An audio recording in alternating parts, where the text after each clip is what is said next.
Hello friends, आज हम discuss करने जा रहे हैं शब्द शक्तियों के बारे में। शब्द की शक्ति असीम होती है।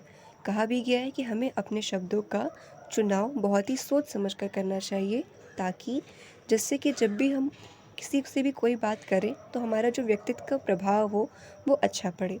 शब्द हमारे मन, कल्पना तथा अनुभूति पर प्रभाव डालता है। प्रयोग के अनुसार शब्द का अर्थ भी बदल जाता है।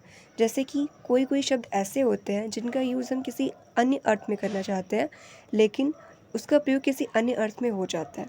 एक एग्जाम्पल के तौर पे हम देखते हैं, जैसे हम बोलें कि रोको मत जाने दो, तो एक ऐसा शब्द है जिसका प्रयोग के आधार पर कई अर्थ हो सकता है। जैसे मैंने कहा रोको मत जाने दो, तो यहाँ पे सेंस हुआ उसको रोको, उस इंसान को मत जाने दो। लेकिन हम बोलते हैं रोको मत जाने दो, तो यहाँ पे शब्द तो वही है, लेकिन प्रयोग के अनुसार उसका अर्थ बदल गया।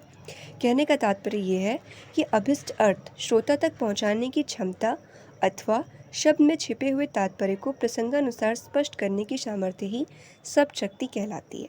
उदाहरण के लिए, रमेश की गाय 5 किलो दूध देती है। मैंने एक सेंटेंस बोला कि रमेश की जो गाय है वो 5 किलो दूध देती है, तथा एक और सेंटेंस बोलती हूँ, जैसे सुमित्रा की बहू तो निरी गाय है। इन दोनों वाक्यों में गाय शब्द आया है, मगर अर्थ दोनों में भिन्न है। एक में पशु का नाम, तो दूसरे में भोला, सीधा व सरल व्यक्ति होना, यानी कि गाय का जो हम प्रयोग है वो एक सीधे इंसान के रूप में कर रहे हैं। इस प्रकार वक्ता या लेखक के अभिष्ट का बोध कराने का गुण ही शब्द शक्ति है। शब्द और अर्थ के इस चमत्कार को प्रकट करने वाली शब्द शक्तियाँ 3 प्रकार की होती हैं। चलिए देखते हैं कौन कौन सी शब्द शक्तियाँ हैं। शब्द शक्तियों के नाम अभिधा, लक्षणा और व्यंजना, यानी कि 3 टाइप की शब्द शक्तियाँ होती हैं। एक अभिधा, दूसरी लक्षणा और तीसरी व्यंजना। ये क्या होती है? अभिधा यानी इसमें वाचक होता है और वाच्यार्थ होता है। लक्षणा में लक्षक और लक्ष्यार्थ, व्यंजना में व्यंजक और व्यंग्यार्थ। बात करते हैं अभिधा शब्द शक्ति की। शब्द की जिस शक्ति से किसी शब्द के सबसे साधारण, लोक प्रचलित अथवा मुख्य अर्थ का बोध होता है, उसे अभिधा शब्द शक्ति कहते हैं। यानी कि शब्द के साधारण अर्थ का बोध हो रहा है, उसे अभिधा शब्द शक्ति कहेंगे। जैसे जो भी उसका अर्थ है जिस शब्द का, उसका अर्थ उसी रूप में वो प्रयोग हो रहा है। जैसे मैंने बोला राजा, तो राजा का नाम लेते ही हमारे दिमाग में एक ऐसे इंसान की छवि उभर आती है जो कि किसी देश का राजा होता है, जिसकी प्रजा होती है, जो शासन करता है। तो राजा बोलते ही हम उसके जो वास्तविक अर्थ है उसको ग्रहण कर लेते हैं। पंडित रामधन मिश्र ने साक्षात सांकेतिक अर्थ को अभिधा कहा है। तो आचार्य मम्मट मुख्यार्थ का बोध कराने वाले व्यापार को अभिधा व्यापार करते हैं। इस प्रकार हम ये कह सकते हैं कि शब्द को सुनते ही अथवा पढ़ते ही श्रोता या पाठक, यानी जो उसको पढ़ रहा है, उसके सबसे सरल प्रचलित अर्थ को बिना अवरोध के ग्रहण करता है, यानी बिना कुछ भी सोचे समझे जो भी उसका अर्थ होता है किसी शब्द का, उसको जैसे का तैसे उसको स्वीकार कर लेता है, वह अभिधा शब्द शक्ति कहलाती है। जैसे हमने बोला पानी, तो पानी मतलब जल, तो पानी का हमने पानी समझ लिया कि पानी यानी कि पीने वाला पानी, तो यहाँ पे ये अभिधा शब्द शक्ति कहलाएगी। बात करते हैं आगे, तो अभियार्थ शब्दवाचक कहलाता है तथा प्राप्त अर्थ व्याचार्थ कहलाता है। जो कि शब्द होता है वो हमारा वाचक कहलाता है और जिससे अर्थ निकलता है वो व्याचार्थ कहलाता है। अभिधा शब्द शक्ति के कुछ उदाहरण देखते हैं। जैसे राजा दशरथ अयोध्या के राजा थे। गुलाब का फूल बहुत सुंदर है। मोहन पुस्तक पढ़ रहा है। गाय घास चर रही है। उपयुक्त सभी वाक्यों के अर्थ में किसी प्रकार का कोई अवरोध नहीं है, यानी कि हम उसको जैसे है उसको वैसे का वैसे समझ सकते हैं। नेक्स्ट बात करते हैं लक्षणा शब्द शक्ति की। लक्षणा क्या होता है? जब किसी शब्द के मुख्यार्थ में बाधा हो, यानी कि जो शब्द हम बोल रहे हैं वो उस तरह में न प्रयुक्त हो, उसका अर्थ उस टाइप में ना हो, बल्कि उसका अर्थ कुछ और निकल रहा हो, या अभिष्ट अर्थ का बोध न हो, तब अन्य अर्थ किसी लक्षण पर अथवा दीर्घकाल से माने जा रहे ऋण अर्थ पर आधारित होता है। लक्षणा शब्द शक्ति के 2 भेद होते हैं। जैसे पुलिस देख चोर चौकन्ना हो गया। इसमें चोर द्वारा चौकन्ना होने का अर्थ है सजग होना, सावधान होना या अपने बचाव का उपाय सोच लेना। जबकि चौकन्ना का जो शाब्दिक अर्थ होता है वो होता है, अगर इसको हम संधि विच्छेद करें या उसको तोड़ें, तो चौ मतलब होता है 4 और कन्ना यानी कान, अर्थात 4 कान वाला। अतः 2 की जगह 4 कान कहने का तात्पर्य क्या है? तात्पर्य ये है कि कानों का अधिकाधिक उपयोग करना, उसका पूरा लाभ उठाना। अतः यह अर्थ लक्षण पर आधारित है, अतः यह प्रयोजनवती लक्षणा कहलाती है। इसी प्रकार कुछ और उदाहरण देखते हैं।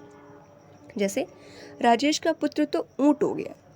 ऊँट हो गया क्या ऐसा वास्तव में थोड़ा है कि वो ऊँट हो गया, जानवर बन गया, नहीं, इसका मतलब है कि वो अधिक लंबा हो गया। ठीक, तो अब यह अर्थ रूढ़ि के आधार पर लिया गया है, यानी पहले से माना जा रहा है कि ऊँट लंबे होते हैं, तो जो उनका बेटा है वो ऊँट हो गया यानी लंबा हो गया, अतः यह ऋणा लक्षणा कहलाता है। इस प्रकार लक्षणा शब्द शक्ति में लक्षण या प्रयोजन तथा रूढ़ि द्वारा अर्थ ग्रहण किया जाता है, यानी कि इसमें जो शब्द बोले जाते हैं उसकी एक्चुअली मीनिंग नहीं होती है, जबकि उसका कुछ और अर्थ होता है और जो कि पहले से चले आ रहे अर्थ के अनुसार उसका हम अर्थ समझते हैं। जैसे लाला लाजपत राय पंजाब के शेर, तो लाला लाजपत राय एक्चुअली में तो शेर नहीं है, वो है तो इंसान ही, लेकिन उनको हमने एक उपाधि दी है कि वो शेर है। तो यहाँ पे जो शेर है वो क्या हो जाएगा हमारा, यहाँ पे लाक्षणिक अर्थ ग्रहण कर रहा है। सारा घर मेला देखने गया है, नरेश तो गधा है, वह हवा से बातें कर रहा है, ऐसा एक्चुअली में तो नहीं होता है कि हम हवा से बातें कर रहे हो। सैनिकों ने कमर कस ली है। उक्त उदाहरणों में शेर, घर, गधा, हवा, कमर कसना आदि लाक्षणिक शब्द हैं, जिनके लाक्षणिक अर्थ ही ग्रहण किए जाएंगे। उनका जो एक्चुअली अर्थ है, जो वास्तव में अर्थ होता है, हम उसको ग्रहण न करके जिस संदर्भ में ये प्रयुक्त हो रहे हैं हम उसको ग्रहण कर रहे हैं, इसलिए यहाँ पे ये लक्षणा हो जाएगा। नेक्स्ट बात करते हैं व्यंजना की। व्यंजना क्या होता है?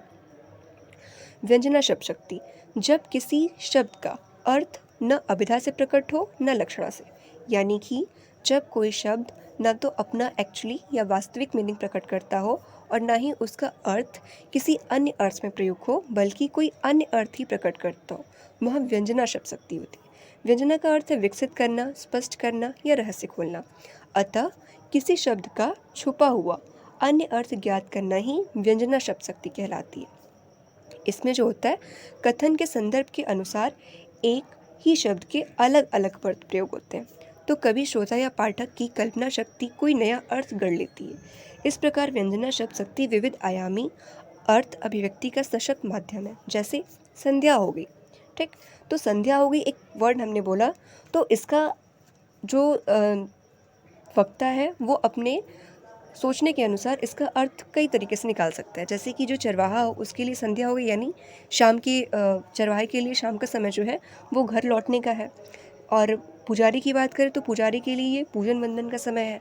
अगर कोई विद्यार्थी हैं तो संध्या हो गई, तो उनके लिए ये जो समय है वो विद्यालय से घर आने का समय है। तो कहने का तात्पर्य ये है कि यहाँ पे कोई तीसरा अर्थ निकल रहा है। व्यंजना शब्द शक्ति से प्राप्त अर्थ को भी हम दो भाग में विभाजित कर सकते हैं। पहला है शाब्दिक व्यंजना और दूसरा है आर्थी व्यंजना। पहले बात करते हैं शाब्दिक व्यंजना की। शाब्दिक व्यंजना क्या होती है? जब व्यंजना शब्द पर निर्भर हो, जब व्यंजना शब्द पर निर्भर हो, शब्द बदल देने से अर्थात पर्याय रख देने से अर्थ बदल जाता है, तो वहाँ व्यंजना होती है, क्योंकि अभिष्ट अर्थ के लिए वही शब्द आवश्यक है। जैसे एक एग्जाम्पल देखते हैं। चिर जीवो जुरी जुरे क्यों न स्नेह गंभीर, को घटिये वृषभानुजा वे हलधर के बीर। यहाँ वृषभानुजा का अर्थ राधा तथा गाय है। वृषभानुजा का क्या अर्थ है? राधा, राधा के अर्थ में प्रयुक्त हुआ है और गाय के लिए। वहीं हलधर के भी दो अर्थ हैं, एक हलधर का अर्थ बलराम है और दूसरा बैल है। अतः यहाँ शब्द का चमत्कार जो पर्याय रख देने पर नहीं रह सकता, शाब्दिक व्यंजनक है। यहाँ पे कहने का तात्पर्य ये है कि यहाँ पे अगर हम कोई अन्य शब्द रख दे तो ये अर्थ नहीं मिलेगा, इसलिए यहाँ पे शाब्दिक व्यंजना हो जाएगा। और एग्जाम्पल देखते हैं। जैसे रहीमन पानी राखिए बिन पानी सब सून, पानी गए न उबरे मोती मानुस चून। यहाँ पे जो पानी है उसके एक अर्थ नहीं है, जबकि तीन तीन अर्थ है। कहने का तात्पर्य रहीमन पानी राखिए, पानी की अगर एक्चुअली मीनिंग लोग बात करते हैं पीने वाले जल की, तो वो तो हमारा फर्स्ट वाला हो जाएगा। फर्स्ट वाला हमारा क्या था? शब्द शक्ति, दूसरा वाला लक्षणा था और तीसरा वाला व्यंजना। तो इसमें क्या है कि पानी शब्द के तीन अर्थ हैं। पहला अर्थ जो है वो चमक के लिए, दूसरा सम्मान के लिए और तीसरा जल के लिए। तो कहने का तात्पर्य ये है कि यहाँ पे पानी के अर्थ तीन रूप में निकल रहे हैं। अगर पानी की जगह हम किसी और शब्द को रख देंगे तो उसका अर्थ नहीं निकल पाएगा, इसलिए यहाँ पे जो पानी है वो हमारा शाब्दिक व्यंजना हो जाएगा। नेक्स्ट बात करते हैं आर्थी व्यंजना की, यानी कि जहाँ पे अर्थ के आधार पर व्यंजना हो। जब शब्दार्थ की व्यंजना अर्थ पर निर्भर होती है, उसका पर्याय रख देने पर भी अभिष्ट की पूर्ति हो जाती है, यानी कि उस शब्द की जगह उसका हम कोई पर्यायवाची रख देते हैं तो भी हमारा अभिष्ट अर्थ पूर्ति हो जाता है, वह आर्थी व्यंजना होती है। आर्थी व्यंजना में बोलने वाले, सुनने वाले, प्रकरण, देश काल, कंठ स्वर आदि का बोध कराती है। जैसे एग्जाम्पल देखते हैं, सघन कुंज छाया सुखद, शीतल मंद समीर, मन हवे जात अजो, वह वाह यमुना के तीर। इसमें क्या है, इसमें गोपिका कृष्ण के साथ बिताए यमुना तट की लीलाओं को याद कर रही हैं। जो बातें वह कहना चाहती हैं, हृदय के जिन भावों का प्रभाव व्यक्त करना चाहती हैं, वह समस्त भाव संसार यहाँ व्यक्त हो गया। कहने का तात्पर्य यह है कि अगर यहाँ पे हम कुछ और वर्ड भी रख देंगे तो ऐसा नहीं है कि वो नहीं अर्थ व्यक्त करेगा, वो वैसे का वैसे ही अर्थ व्यक्त करेगा। एक तुलनात्मक इसका अध्ययन हम कर लेते हैं। जैसे अभिधा, लक्षणा और व्यंजना की। तो अभिधा में क्या होती है, मुख्यार्थ होते हैं, मुख्यार्थ अर्थ होता है यानी जो शब्द होता है उसी का अर्थ होता है। लक्षणा में लक्ष्यार्थ होता है यानी उसका कुछ दूसरा अर्थ निकलता है जो कि हम प्रयोग के आधार पर डिफाइन करते हैं। और व्यंजना में उसका व्यंग्यार्थ होता है। अभिधा जो होता है वो सर्वविदित होता है, सरल होता है, सब लोग उसको जानता है। लक्षणा में रूढ़ होता है यानी कि उसका प्रयोजन के आधार पर उसका हम अर्थ निकालते हैं। और व्यंजना में संदर्भ के अनुसार उसका अर्थ निकलता है। एग्जाम्पल देखते हैं, जैसे तुम्हारा पुत्र मूर्ख है। तुम्हारा पुत्र मूर्ख है, साफ साफ पता चल रहा है मूर्ख है यानी बेवकूफ़ है, उसे कुछ नहीं आता पता है। लक्षणा में हम क्या कह सकते हैं, तुम्हारा पुत्र गधा है।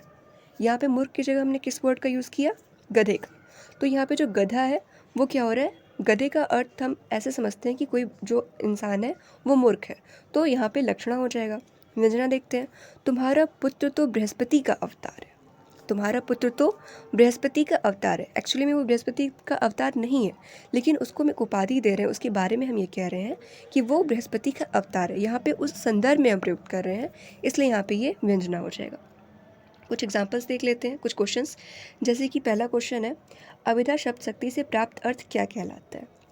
ऑप्शन ए व्यंग्यार्थ, ऑप्शन बी वाच्यार्थ, ऑप्शन सी लक्ष्यार्थ, ऑप्शन डी भावार्थ।